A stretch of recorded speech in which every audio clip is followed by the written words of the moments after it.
Les mandats extrajudiciaires existent en Suisse, au Royaume-Uni et en France. Sont-ils les mêmes dans ces pays? Non, il existe des différences. La première est la dénomination. En Suisse, on les appelle les mandats pour cause d'inaptitude. Au Royaume-Uni, on les appelle Lasting Power of Attorney ou LPA. Et en France, on les appelle les mandats de protection future. Intéressant. Peux-tu nous expliquer un peu plus le mandat pour cause d'inaptitude en Suisse? Il faut savoir qu'en Suisse, il existe plusieurs dispositifs en cas d'incapacité à ne pas confondre avec le mandat pour cause d'inaptitude.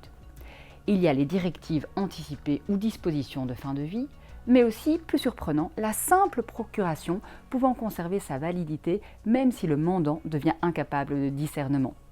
Ceci est parfaitement valable en droit suisse. Toutefois, cette simple procuration ne peut pas prévoir des dispositions sur les soins à apporter à la personne et sur la gestion de son patrimoine. Pour cela, il faut respecter les formalités strictes du mandat pour cause d'inaptitude qui prend seulement effet quand la personne est jugée incapable de discernement.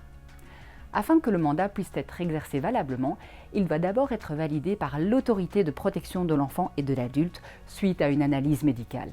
Et qu'en est-il du Royaume-Uni? Rédiger un LPA est long et plus compliqué. Il doit être signé par le mandant, le ou la mandataire, des témoins et un certificate provider. De plus, il faut obligatoirement enregistrer le mandat auprès de l'Office of the Public Guardian et le ou les mandataires doivent être notifiés.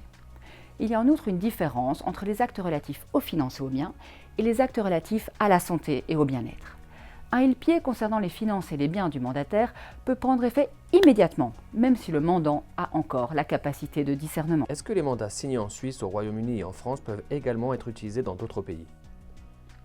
Un mandat établi dans un pays partie à la Convention sur la protection internationale des adultes sera en principe reconnu par un autre État partie à la Convention. Cependant, la Convention fixe un cadre et certaines limites. Par exemple, en France, certains mandats passés à l'étranger qui conféreraient des pouvoirs exorbitants aux mandataires, notamment pour des traitements médicaux ou des donations, pourraient être non admissibles.